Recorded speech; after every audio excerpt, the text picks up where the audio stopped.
As séries de Fourier, tanto as trigonométricas quanto a exponencial, só podem ser utilizadas para sinais periódicos.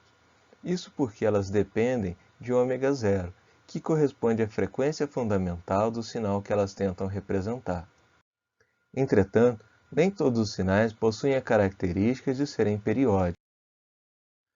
Para generalizarmos o uso da série de Fourier para sinais aperiódicos, vamos reescrever a descrição da frequência fundamental do sinal da seguinte forma, em que ômega0 é igual a 2π sobre t maiúsculo, em que t maiúsculo corresponde ao período de repetição do sinal.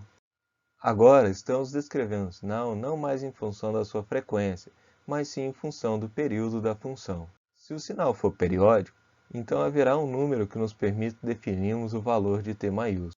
No caso de sinais aperiódicos, podemos usar a mesma representação que fizemos para sinais periódicos, em que há um período de repetição do sinal. Entretanto, não conseguimos visualizar a repetição de um sinal aperiódico. Vamos dizer que não conseguimos visualizar a repetição, pois o período para ocorrer essa repetição em um sinal aperiódico é muito grande. Em outras palavras, vamos dizer que, para sinais aperiódicos, o período de repetição tende a infinito. Isso faz com que a frequência fundamental do sinal, ômega0, tenda a zero. Como vimos na representação da série de Fourier, as componentes dos sinais são espaçadas umas das outras por um valor inteiro múltiplo de ômega0, ou seja, a amplitude A1 está na posição correspondente à frequência 1 vezes ômega0. A amplitude A2 está na frequência correspondente a 2 vezes ômega0. E a frequência AN está localizada na posição cuja frequência corresponde a n vezes ômega0.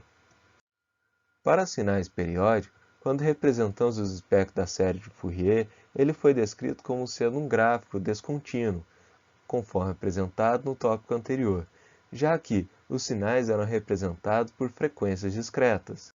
Agora, para sinais aperiódicos, os espectros deverão ser representados por um gráfico contínuo.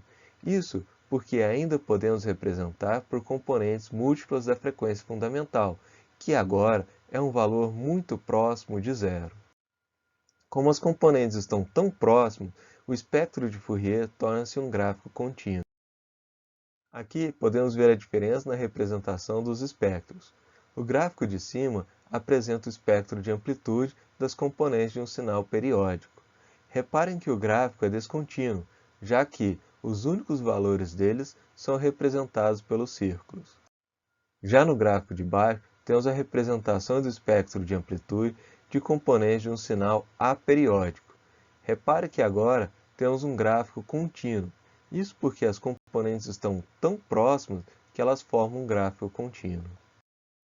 Como consequência dessa aproximação, temos que um sinal periódico é descrito em função do somatório das componentes ortogonais, ou seja, g de t é igual a um somatório de n indo de menos infinito até mais infinito de dn vezes e elevado a jn ômega0 t. Já para sinais aperiódicos, o que antes era um somatório se converge então numa integral, dando origem ao que chamamos de transformada de Fourier. Podemos dizer então que se g de t tem uma transformada de Fourier g maiúsculo de ômega, que é igual a integral de menos infinito a mais infinito de g de t vezes e elevado a menos j vezes ômega vezes t, isso dt. Vamos definir a operação g maiúsculo de ômega como sendo um f de g de t, que vamos definir como transformada direta de Fourier, e a operação g de t como sendo igual a f a menos 1 de g maiúsculo de ômega, como sendo a transformada inversa de Fourier. Podemos escrever também g de t com uma seta dupla apontada para g maiúsculo de ômega, para representarmos a existência da transformada de Fourier para uma determinada função que descreve um sinal.